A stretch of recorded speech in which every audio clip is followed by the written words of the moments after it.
I'm going to change out to this RAKAO 48JAZ 4-ton. I'm going to put a 16 seer 4-ton in. That one's a 3. This one is a 5.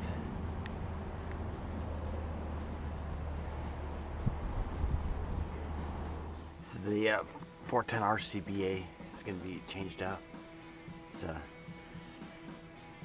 coil's leaking. It's a leaky coil.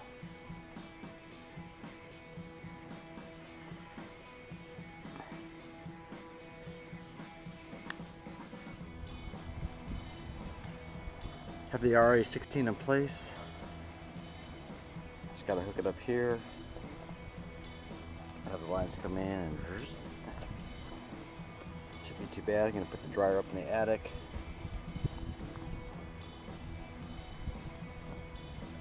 Not too bad. So this comes with the ECM motor on the RA16, and then here's just picks up the signal from the contactor, sends a 24 to the motor to start it, and just a capacitor for the compressor. That's it. It's a lot taller.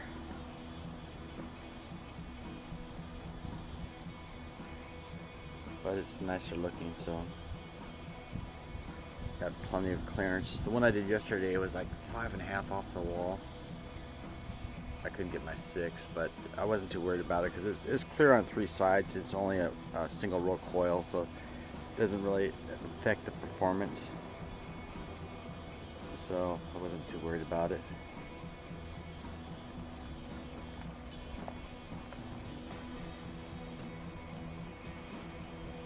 Got my electrical right there.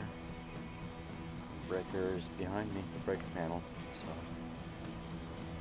we're good to go.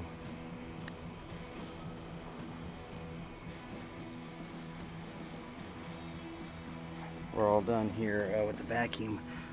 Got it down to 137.6, balancing out. It's an old line set. It's about 50 feet long.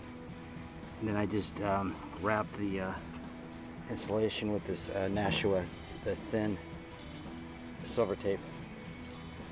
I kind of wrinkle it up and distress it type thing, so hides a lot of stuff.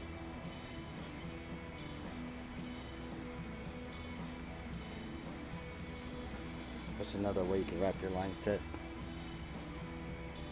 Doesn't look too bad.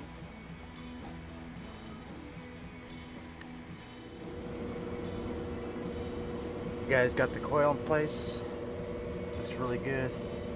Put a new plenum on. Got those 9s and they got a 12. A little bit light for 4-ton, but it is what it is.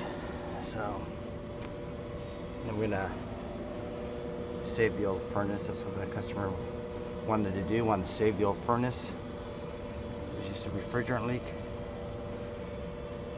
So got it trapped. It's going down to a sink. We're good to go.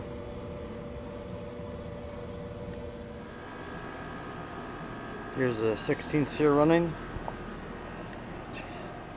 Charged to, it's 11 degrees subcooling, but it's working really good. Out of the 3 condensers here, it's just 3-ton. It's a 5-ton. This one pulls the less amps out of all of them. 11 amps.